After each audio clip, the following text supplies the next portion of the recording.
The founder and president of Mercy Chefs International says the nonprofit organization was founded in 2006 and was born out of personal experience during Hurricane Katrina. New Orleans was my hometown. It's where I learned the industry. It's where I first stood in the kitchen. And I was living in Virginia, and I saw Katrina as it tore New Orleans apart. I lost a grandmother. My daughter lost the home. My friends and family were affected. I saw people standing on the bridges waiting to be rescued and recognized people that I had worked with for years in the industry. So I went down and I cooked with other organizations, and I got home and I got angry.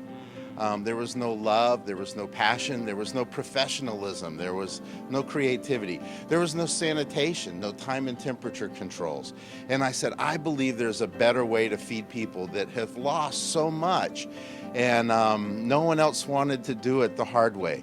So Mercy Chefs was formed to serve high quality, handcrafted, chef-prepared meals to people that find themselves in a difficult spot. The mission and goal of Mercy Chefs is to feed those severely impacted during times of catastrophic disasters. Well, we founded in 2006, the year after Katrina. We've served in over 120 disasters. We've served in 27 states in the U.S. and 7 foreign countries. It took us 9.5 years to serve our first million meals. We served our second million meals in the last 3 years, and we think this next million may come in only a year and a half. LeBlanc said, as he watched the devastation unfold, there was no question that Mercy Chefs would be headed to the Bahamas. The images that I've seen on TV are horrific. They reminded me so much very quickly of what we saw after Hurricane Katrina and went right to my heart. We knew we were going to be in the Bahamas. We began making plans, even as the storm was over the island, to come in as soon as we could. We came in immediately with water filtration units. We have them up and running now. And these units make 300 gallons of water an hour out of any water source. We also brought little water filter straws. We brought 500 that we're able to distribute to first responders, search and rescue teams that are able to take them in the field with them so they don't get sick and then have to come off duty stations. We've opened the kitchen here in Nassau, and we're supporting the evacuees that are in the shelters by feeding meals out of here. We're also working on a second site in Freeport. We may open another kitchen in Freeport within the week. Longer term, we're working on a ship-based kitchen, put one of our mobile kitchens on a ship, along with sleeping quarters, fuel, water, and 2 refrigerated trucks from one of the food suppliers in the U.S., and parking off of Abaco, where we can serve those people that are still on the island, but then so we can serve the family islands as well.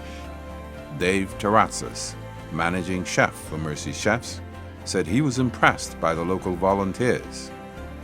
Well, let me tell you this is not the way I wanted to come to the Bahamas for the first time, and so it's a little bit of a surprise, but what I have found is what I expected: the warmest people, the most supportive people. We've been here 2 days, active service for about 2 days now, and we've had a crew that has come from basically the local populace, and together we have put out several hundred meals at this point.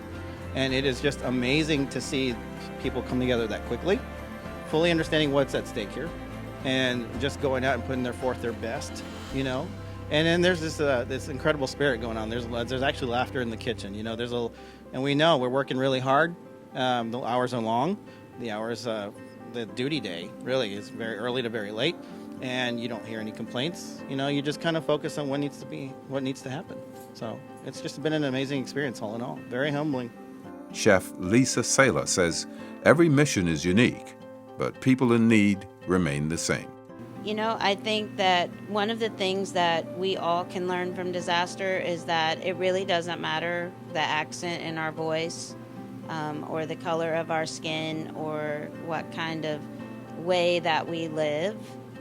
We all bleed the same. And so when you come into a disaster like this, you see the same reaction from people, whether it be those who are not the victims and are so grateful that they come to volunteer and do what they can for their brother in harm's way, or whether it's the people that did unfortunately hit one of the worst days in their life.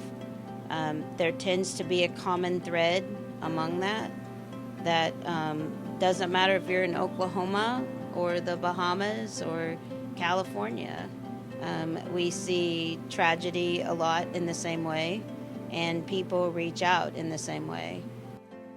Since getting up and running on the ground here in the Bahamas, Mercy Chefs has produced and distributed hundreds of meals each day.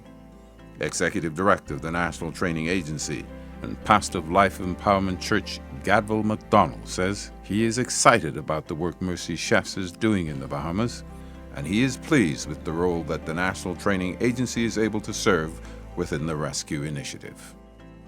Well, here's the thing. Mercy Chef reached out to me via our Facebook page, Life Empowerment Church Facebook page. And one question, I literally discovered his heart, find out what his vision and purpose was. And he was on the flight basically the next day. We have here at the National Training Agency commercial kitchen.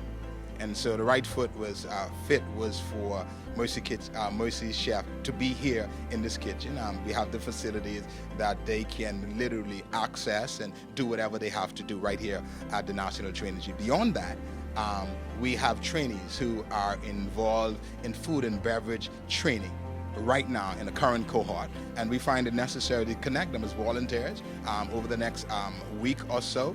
Some of them are going to be doing their internship with Mercy Chef, and so it's an automatic connection. But beyond that, we sit as a national training agency, as a government agency, right? And we have a responsibility to step up in the case of emergency. Head of the Bahamas Christian Council, Bishop Dalton Fernanda, says he was delighted at the opportunity for the Christian Council to partner with a global faith-based organization like Mercy Chefs, whose mandate is to serve more than just plates of food. We are delighted as the Christian Council to partner with faith-based organizations around the world. It gives the Bahamas an idea of what the church does worldwide. All that you heard about what Mercy Chefs do around the world is first promoting Jesus Christ. And then that humanity brings them to a place where they're feeding people all around the world. 800, 900 a day here in the Bahamas. Volunteering staff coming from the Bahamas, from our various communities. It shows what we can do when we partner with faith-based organizations around the world, and then engrafting our people of faith locally to be the hand of God and do what we're doing. So we're just glad as the Christian Council to be one of those entities that can work along with these organizations as they come to the Bahamas. The Mercy Chefs operation also includes a dedicated group of Bahamians.